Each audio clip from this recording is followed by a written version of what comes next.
안녕하세요, 박민수 원장입니다. 항상 구독해 주시고 좋아요를 눌러주셔서 진심으로 감사드립니다. 오늘은 뇌경색과 뇌출혈의 위험 요인, 사실 뇌경색, 뇌출혈, 뇌졸중이라고 해서 뇌에 어떤 문제가 생긴 것, 뇌가 이제 다운된 것, 그 위험 요인의 미묘한 차이. 물론 이제 뭐 대동소이합니다. 그 위험 요인은 다 아시고 계신 것처럼 고혈압, 당뇨, 고지혈증, 비만이라든지 흡연, 스트레스 대동소이하지만 그 미묘한 차이를 또 우리가 잘 알고 현명하게 그 부분을 예방하는 것들이 굉장히 중요할 것입니다. 그래서 미묘한 차이를 좀 말씀을 드리겠습니다. 기본적으로 우리가 예방하는 데 있어서는 혈액순환에 대해서 굉장히 주안점을 두고 이 부분을 조절해야 됩니다. 혈관과 혈액의 상호작용, 혈액이 혈관을 타고 온몸에 퍼져서 산소와 에너지를 공급하는 것, 영양소를 공급하는 것을 혈액순환이라고 하죠. 혈액순환이 안 되면 어떻게 되겠습니까? 돌려야 되잖아요. 그럼 혈압이 오릅니다. 그럼 혈액순환이 안 되니까 그 결과로서 혈관이 막히겠죠. 혈액이 막힙니다. 그래서 혈압이 오르게 되면 혈관 쪽에 취약해진 부분들이 출혈이 되겠죠. 그게 뇌출혈이고, 혈관이 막혀서 피가 제대로 공급되지 못합니다. 좁아져 있는 부분, 그게 뇌경색이죠. 그래서 혈관을 유연하고 튼튼하게, 그리고 혈관 내경을 깨끗하게 잘 유지하는 게 중요하고, 혈액을 맑고 투명하게 만들어서 혈액순환을 잘 되게 하는 게 굉장히 중요한 역할입니다. 그래서 제가 이번에 공부를 하면서 뇌졸중과 뇌출혈의 위험 요인에 대해서 미묘하게 이렇게 좀 차이점을 제시한 논문들을 조금 봤는데요. 자, 외국의 논문이지만 우리나라도 크게 다르지는 않을 것 같습니다. 뇌출혈은 기본적으로 이제 봤을 때는 남자들한테 좀 더 이제 많이 생기는 걸로 이제 되어 있습니다. 남자들 같은 경우는 뇌졸중이 뇌출혈보다는 조금 작은 걸로 되어 있죠. 자, 혈압, 당뇨, 이런 부분은 이렇게 뇌졸중과 뇌출혈이 많이 생기는데, 특히 혈압은 이제 뇌졸중이나 뇌출혈, 혈압이 높아져. 그러면 이제 출혈이 되겠죠.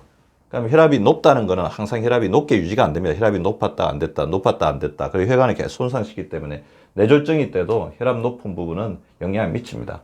근데 당뇨 같은 부분은 뇌출혈보다는 뇌졸중에 영향을 조금 더 미치는 것도 돼 있어요. 그러니까 당뇨 자체가 뭡니까? 혈액이 끈끈해지면서 혈액순환이 잘 안 되고, 그 다음에 혈관을 지속적으로 손상을 시키면서 혈관에 염증이 생겨서 점점 두꺼워지는, 그러니까 콜레스테롤이 많이 붙게 하는 그런 역할이니까 뇌졸중 같은 경우에서 당뇨가 조금 더 나타납니다. 물론 이 당뇨 오래되면 혈관이 약해지죠. 그래서 뇌출혈도 많이 생깁니다. 그리고 마이오카디아 인팍션은 이거 뭐냐면, 심근경색이 있으신 분들은 아무래도 심장이 막힌 거잖아요. 그래서 뇌졸중도 더 생길 확률이 높겠죠. 뇌출혈보다는 뇌졸중이 좀 더 높습니다만 뇌출혈도 만만치 않게 발생을 하고 있습니다. 심근경색이 있으신 분들 같은 경우 심장의 힘이 이렇게 떨어져서 그런 것도 있고, 또 신부전이 있으신 분들, 그 심근경색이 오래가면 또 신부전이 될 수가 있죠. 아니면 고혈압이나 당뇨 오래되면 심장이 제대로 이렇게 피를 못 보내는, 그래서 심장 쪽에 피가 쌓이는, 그래 물이 쌓이는 거죠. 그래서 신부전일 때도 이제 혈관의 힘이 약해지니까 뇌졸중 같은 게 조금 더 이제 빈도가 높게 나타납니다. 그 다음에 뭐 이게 심방세동 같은 건 크게 차이가 안 나는데, 그 다음에 여러 가지 부정맥이 있어도 피가 이렇게 일정하게 가지 못하니까 부정맥이 있을 때도 뇌졸중 중에서 뇌경색이 좀 더 많이 나타나는 걸로 돼 있고요. 그 다음에 뭐 다른 부분들, 이전에 뭐 뇌졸중 경력이 있었다, 당연히 이제 뇌졸중이 많이 발생하겠죠. 근데 여기서 조금 차이가 나는 부분 중에 하나가 이게 클라우디피케이션이란 말이 있는데요. 클라우디피케이션은 뭐냐면, 우리가 걸을 때 갑자기 이렇게 힘이 빠져가지고, 아니면 다리에 쥐가 나가지고 주저앉는 간헐적 파행이라고 하는데, 간헐적 파행이라는 것은 혈관이 좁아져가지고 피를 못 보내는 거죠. 그 경우는 뇌경색을 나타내는 위험 요인, 뇌경색의 주요한 위험 요인. 그래서 뭐 뇌출혈도 이제 나타나긴 하지만 뇌출혈에 비해서 뇌졸중이 한 2배에서 3배 정도 더 많이 나타난다. 그래서 걷다가 갑자기 다리에 힘이 빠지거나 다리가 아파서 주저앉게 된다. 그러니까 현대인들이 굉장히 많이 걸리고 있는 그런 이상인데, 이건 다리 쪽에 혈액순환이 안 되는 거고, 혈관이 좁아져 있고 혈액순환이 안 되면서 이게 다리 쪽에 경색이 온 것이니까 뇌경색이 좀 더 강한 위험 요인으로 볼 수가 있다는 겁니다. 그리고 24시간 이내에 술, 가음을 하거나 폭음을 했을 때, 그때는 뇌경색에 비해서 뇌출혈, 그러니까 혈압의 문제를 일으키겠죠.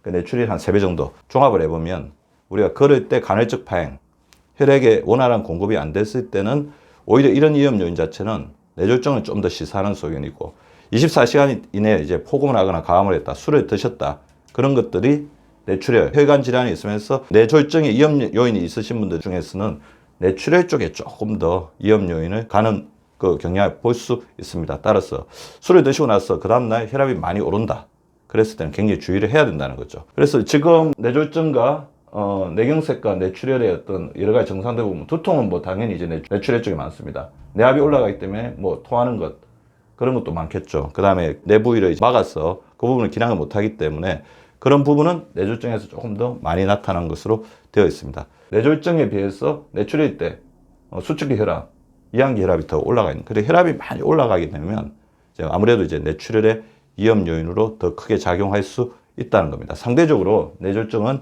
그 혈압이 뇌출혈에 비해서 조금 낮은 것도 되어 있지만 이런 경우에도 위험 요인이기 때문에 우리가 정상적인 혈압보다 많이 올라가 있는 것들을 볼 수가 있죠. 그래서 저는 이제 혈압을 잡는, 그래서 가장 강조하는 것 중에 하나가 젓가락 식사인데요. 한국 사람들의 뇌졸중, 그러니까 뇌출혈이나 뇌경색의 가장 중요한 원인 요인을 작용하는 게 고혈압, 당뇨, 고지혈증이고 그 중에서도 혈압 자체에서는 나트륨의 과다 섭취가 굉장히 영향을 많이 미칩니다. 나트륨을 과다 섭취하는데 영향을 많이 주는 것 자체가 국물 섭취죠. 그래서 젓가락으로 섭취하면서 국물 섭취를 줄이는 게 중요합니다. 그래서 반드시 식사를 할 때는 숟가락 대신 젓가락으로만 식사해서 우리 몸의 나트륨 섭취를 전체로 좀 줄여주는 게 중요할 것 같습니다. 혈압을 잡는 젓가락 식사 명심하시고요. 혈당을 잡는 데는 탄수화물을 줄이는 게 중요합니다. 밥, 빵, 면을 자 보십시오. 크기가 반으로 줄었죠. 반으로 줄여주세요. 혈당 잡는 절반 식사, 탄수화물을 반으로 줄여주시고 색깔도 좀 진해졌습니다. 정제 탄수화물 대신 좀 복합 탄수화물로 정제가 덜 된 자연에 가까운 탄수화물로 드셔주시면 혈당을 잡을 수 있습니다. 혈관을 해독하기 위해서 제가 주로 이렇게 쓰는 영양제들, 혈압이 너무 올라간다, 마그네슘을 통해서 안정시켜주는 게 필요하고 혈당, 인슐린 기능을 높이기 위해서는 크롬이 풍부한 음식들을 드시는 게 필요하겠죠.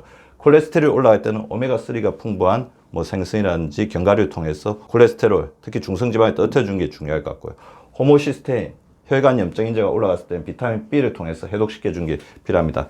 혈관이 되게 경직되어 있거나 혈관이 협착되어 있을 때는 산화질소를 많이 형성시킬 수 있는 아르기닌이 풍부한 음식들을 드셔주시는 것이 좋습니다.